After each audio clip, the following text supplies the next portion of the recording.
Are you finding it tough to implement goAML on your own? It is a challenging process with a unique obstacles, but overcoming these can lead to significant rewards. For instance, after I successfully implemented goAML, I was promoted to a managerial position within just 1 year. That's why I created this comprehensive guide.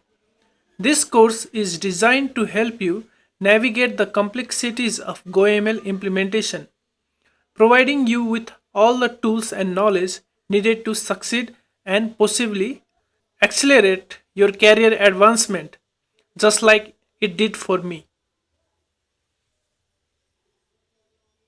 So, as you may know that goAML is a software created by United Nations to facilitate financial intelligence units to collect various threshold transaction reports as well as suspicious transaction reports from different types of banking and financial institution in any country.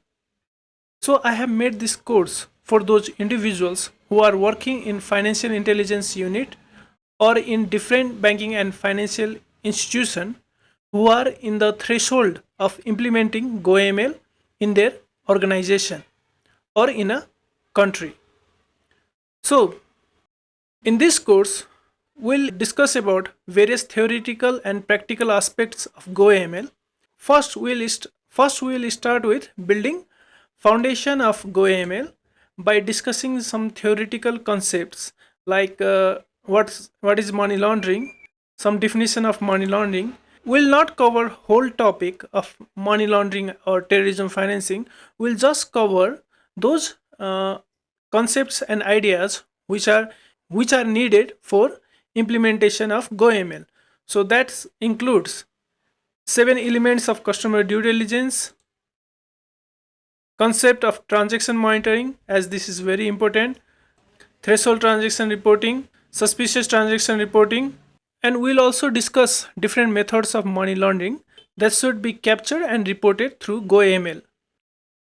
Then I will introduce to you all the concept of goAML, how the goAML is used by financial intelligence unit. Then we'll also cover some technical aspects like what is extensible markup language, that is XML, because as you may know that goAML reporting can take two forms, either web-based reporting or through XML. We'll discuss elements of XML. We'll discuss what is the purpose of XML schema and how it is used with XML files. Then we'll go on discussing about goAML schema with practical demonstration. Similarly, we'll talk about the XML validation in goAML site. Then we'll proceed towards XML validation in goAML, ways of reporting in goAML.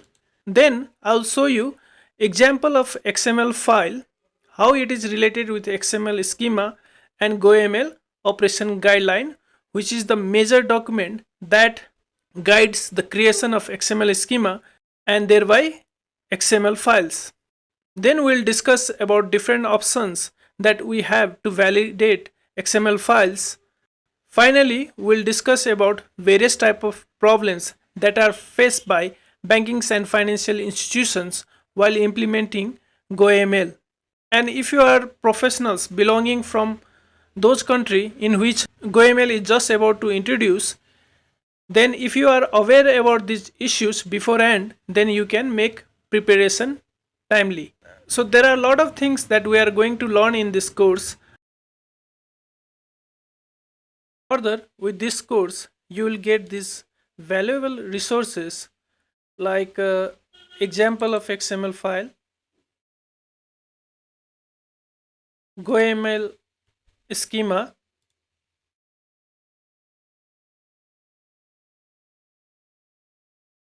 goAML operational guideline,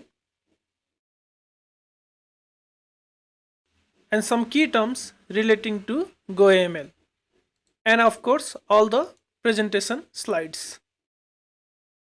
By now I hope you are all excited to take this course. So why wait?